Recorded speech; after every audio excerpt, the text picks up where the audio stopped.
Morning students, मेरा नाम है वैभव। आज हम पढ़ेंगे समुच्चय सेट्स का भाग 16। अभी तक हम 15 भाग पढ़ चुके हैं। आज हम 16वें भाग पर दृष्टि डालेंगे और इसे अच्छे से समझेंगे। ठीक है, तो चलिए फिर बिना किसी देरी के शुरू करते हैं। हम्म, तो आज हम पढ़ेंगे उदाहरण नंबर 16 और फिर उदाहरण नंबर 17। हम आज इन दोनों उदाहरणों पर दृष्टि डालेंगे और इन्हें अच्छे से समझेंगे, और अंततः परिभाषा नंबर 7 पे हम चर्चा करेंगे। ठीक है, तो चलिए आगे बढ़ते हैं। उदाहरण नंबर 16। उदाहरण 14 के समुच्चय x और y पर विचार कीजिए। है ना, हमने उदाहरण नंबर 4 किया था। है ना, उसके दो समुच्चय थे x और y। तो वो क्या थे? x समुच्चय में राम, गीता और अकबर थे, और y समुच्चय में गीता, डेविड और अशोक थे। अगर आप यहाँ पे गीता देखो तो गीता समुच्चय x में भी है और समुच्चय y में भी है ना। हमें क्या निकालना है? उदाहरण 14 के जो समुच्चय x और y है ना, हमें उनका सर्वनिष्ठ या फिर x इंटरसेक्शन y। है ना, तो हमें x सर्वनिष्ठ y या फिर x इंटरसेक्शन y ज्ञात करना है। ठीक है, तो चलिए हल देखते हैं। हम देखते हैं कि केवल गीता ही एकमात्र ऐसा अवयव है जो दोनों में उभयनिष्ठ है, अतः है ना, तथा x सर्वनिष्ठ y क्या होगा? गीता होगा। कैसे? देखो, x समुच्चय में हमारे पास तीन अवयव है, राम, गीता और अकबर। और y समुच्चय में भी हमारे पास तीन अवयव है, गीता, डेविड और अशोक। ठीक है, अगर आप देखो तो x और y समुच्चय में जो जो गीता है वह समुच्चय x में भी है और समुच्चय y में भी है। और जब भी हम सर्वनिष्ठ निकालते हैं इन्हीं दो समुच्चयों का, तो हम वह अवयव लेते हैं जो दोनों ही समुच्चयों में पाया जाएगा। है ना, सम्मिलन में क्या होता था कि दोनों में से किसी एक में या फिर दोनों में पाया जाए, लेकिन सर्वनिष्ठ में सिर्फ ये होता है कि कोई एक अवयव जो समुच्चय x में भी होना चाहिए और समुच्चय y में भी होना चाहिए। सिर्फ वही अवयव जो है वह x सर्वनिष्ठ y के समुच्चय में आएगा। ठीक है, तो x और y में यहाँ सिर्फ एक अवयव है, गीता, जो कि समुच्चय x में भी है और समुच्चय y में भी है ना। तो यहाँ पे जो गीता है वह एकमात्र ऐसा अवयव है जो दोनों में उभयनिष्ठ है, अतः x है ना, जो x सर्वनिष्ठ y है वह क्या होगा? गीता हो। है ना, सिर्फ गीता एक ऐसा अवयव है जो कि इस समुच्चय को बनाएगा, x सर्वनिष्ठ y का। ठीक है, इसमें कोई दिक्कत नहीं ना। चलो, उदाहरण नंबर 17। मान लीजिए कि हमारे पास एक समुच्चय ए दिया हुआ है ना, और उसमें 10 संख्याएं हैं 1 से लेकर 10 तक। हमारे पास एक समुच्चय ए है जिसमें 10 संख्याएं 1 2 3 4 5 6 7 8 9 और 10। और हमारे पास एक समुच्चय है बी जिसमें चार संख्या है 2 3 5 और 7। ठीक है, अब हमें ए सर्वनिष्ठ बी ज्ञात करना है, और इस प्रकार हमें दिखाना है कि जो ए सर्वनिष्ठ बी है वह बी के बराबर है। ठीक है, हमें क्या करना है? हमारे पास दो समुच्चय हैं। एक समुच्चय ए है जिसमें 1 से लेकर 10 तक की संख्या है, 1 2 3 4 5 6 7 8 9 10। और एक समुच्चय बी है जिसमें चार संख्या या फिर चार अवयव है, 2 3 5 और 7। अब हमें ए सर्वनिष्ठ बी निकालना है, और फिर हमें ये देखना है कि जो ए सर्वनिष्ठ बी है वह बी के बराबर है ना, ये हमें ये दर्शाना है। तो चलिए हल देखते हैं। हम देखते हैं कि ए सर्वनिष्ठ बी क्या होगा।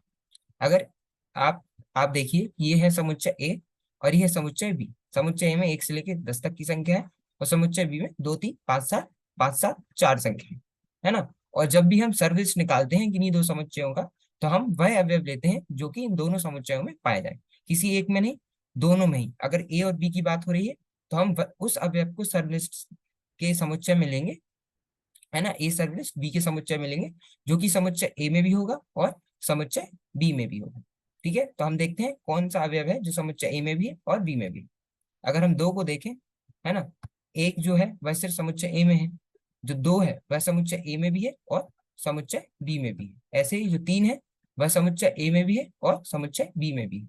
तो दो और तीन जो होंगे वह ए सर्वनिष्ठ बी का भाग होंगे।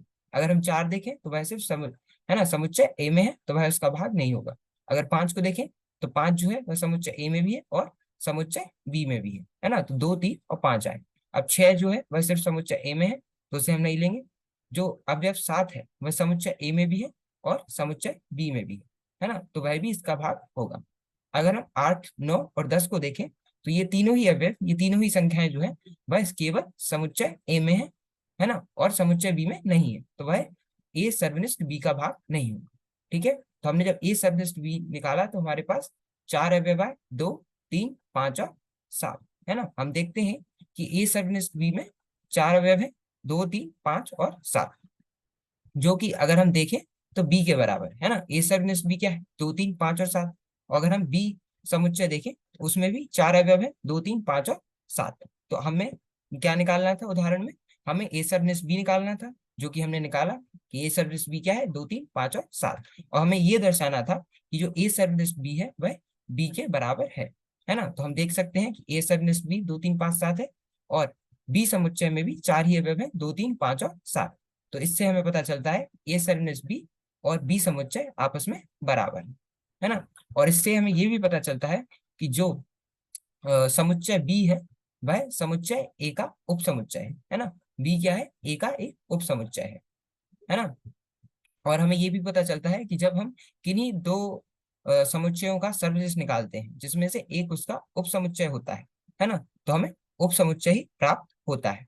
ठीक है, जैसे हम सम्मेलन में करते थे कि अगर हम इसका सम्मेलन करते हैं है ना, ए सम्मेलन बी करते तो हमें ए प्राप्त होता, लेकिन अगर हम ए सर्वनिष्ठ बी करेंगे तो हमें बी प्राप्त होगा, है ना। तो सम्मेलन और सर्वनिष्ठ लगभग लगभग है ना, आप एक दूसरे से उल्टे हैं, क्योंकि अगर सम्मेलन होता तो ए समुच्चय हमारा उत्तर आता, है ना। क्योंकि सम्मेलन में हम क्या लेते हैं, सम्मेलन में हम उन अवयवों को लेते हैं जो किन्हीं एक समुच्चय में या फिर दोनों समुच्चयों में पाए जाएं, है ना। और सर्वनिष्ठ में हम उन अवयवों को लेते हैं जो दोनों ही समुच्चयों में पाए जाते हैं। तो अगर बी जो है वह ए का समुच्चय होगा, है ना, तो हमें पता है कि जो बी के अवयव है वह ए में पाए जाएंगे। तो जो बी के है ना, बी समुच्चय के अवयव है वही ए सर्वनिष्ठ बी समुच्चय के अवयव भी होंगे। ठीक है, तो जब बी ए का उपसमुच्चय होगा तब ए सर्वनिष्ठ बी बी के बराबर आएगा। ठीक है, इसमें कोई दिक्कत नहीं। चलो, परिभाषा नंबर 7, समुच्चय ए और बी का सर्वनिष्ठ उन सभी अवयवों का समुच्चय है जो ए और बी दोनों में हो, है ना। समुच्चय ए और बी का जो सर्वनिष्ठ या फिर इंटरसेक्शन है वह क्या होगा, उन सभी अवयवों का समुच्चय होगा जो या तो जो समुच्चय ए और बी दोनों में हो, है ना। प्रतीकात्मक रूप में हम लिखते हैं कि ए सर्वनिष्ठ बी क्या होगा, सभी एक्स के लिए समुच्चय जहां एक्स ए और बी दोनों में है ना। ए सर्वनिष्ठ बी क्या है, सभी एक्स का समुच्चय जहां पर एक्स क्या है, ए समुच्चय में है और बी समुच्चय में भी है।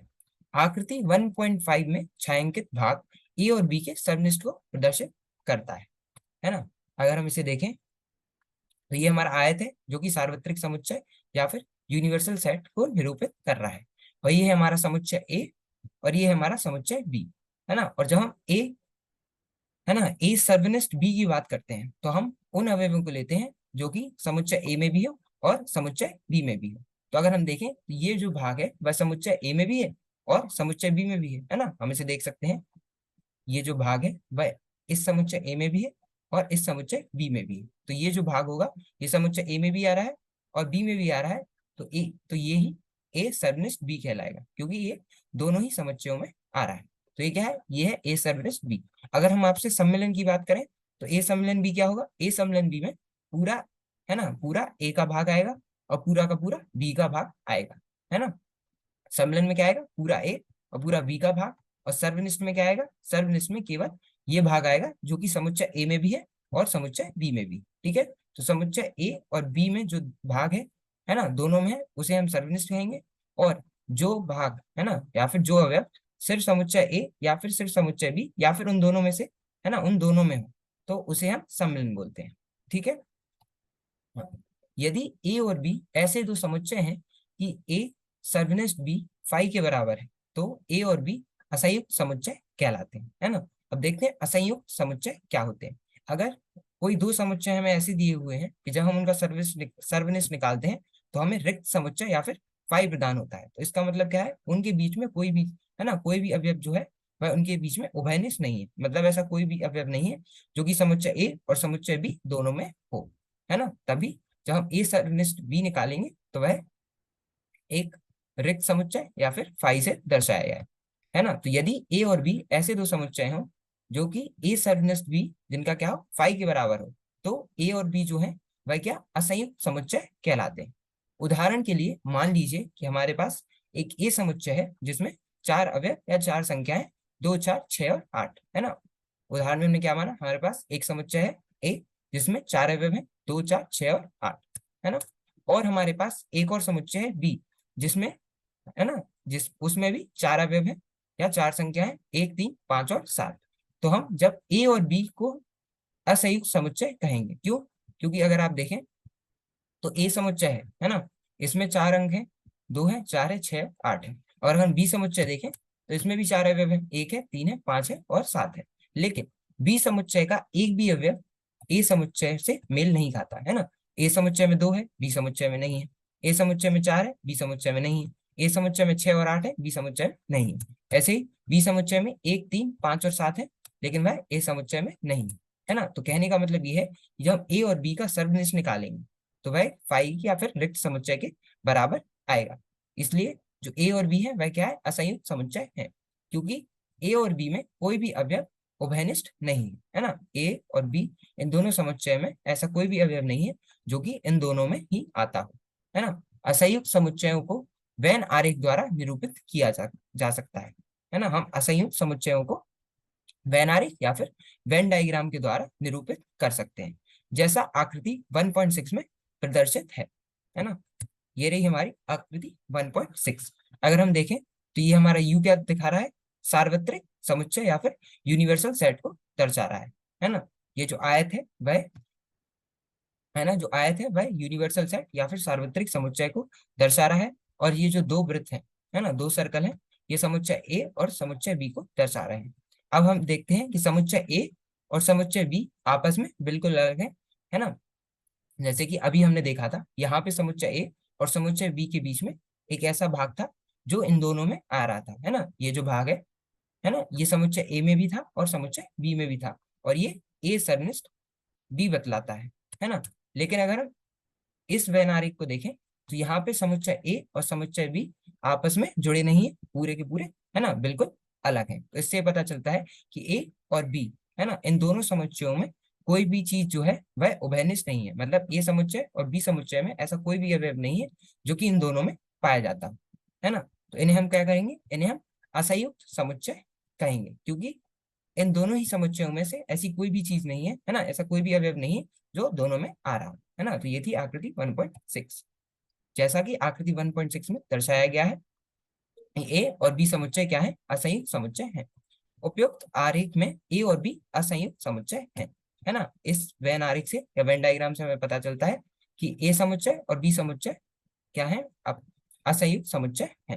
ठीक है, तो हमने अभी तक कितनी चीजें पढ़ी, सम्मिलन पढ़ा है ना, अ, हमने सम्मिलन पढ़ा है, सर्वनिष्ठ पढ़ा है और असंयुक्त समुच्चय पढ़ा है। अगर हम सम्मिलन देखते हैं तो उसमें पूरा ए समुच्चय और बी समुच्चय आता। हमने सर्वनिष्ठ देखा तो उसमें ए समुच्चय और बी समुच्चय में जो भी अवयव उभयनिष्ठ हो, मतलब जो भी भाग समुच्चय ए और समुच्चय बी में आएगा उसे हम ए सर्वनिष्ठ बी कहेंगे। और जब हम असंयुक्त समुच्चय की बात करते हैं तो असंयुक्त समुच्चय वह होता है जिसमें कोई भी अवयव उभयनिष्ठ ना हो। मतलब दो समुच्चय संयुक्त समुच्चय तब कहलाएंगे जब उनमें ऐसा कोई भी भाग नहीं हो जो दोनों में आता हो। ठीक है, इतना समझ आ गया। चलो ठीक है, तो आज के लिए हम इतना ही रखते हैं। आज हमने उदाहरण नंबर 16 और उदाहरण नंबर 17 इन पर दृष्टि डाली और इन्हें अच्छे से समझा, और अंततः परिभाषा नंबर 7 पर दृष्टि डाली और उसे भी समझा। ठीक है, बाकी अगले भाग में हम सर्वनिष्ठ संक्रिया के कुछ गुणधर्म, है ना, जैसे हमने सम्मेलन पढ़ा था और उस संक्रिया के कुछ गुणधर्म या प्रॉपर्टीज पढ़ी थी, ऐसे अब हम सर्वनिष्ठ के बारे में या फिर ए इंटरसेक्शन बी, है ना, सर्वनिष्ठ या फिर इंटरसेक्शन ऑफ सेट्स के बारे में पढ़ चुके हैं। अब हम उनसे जुड़े कुछ संक्रिया के कुछ गुणधर्म पढ़ेंगे। ठीक है, तो मिलते हैं अगले भाग में। धन्यवाद, थैंक यू।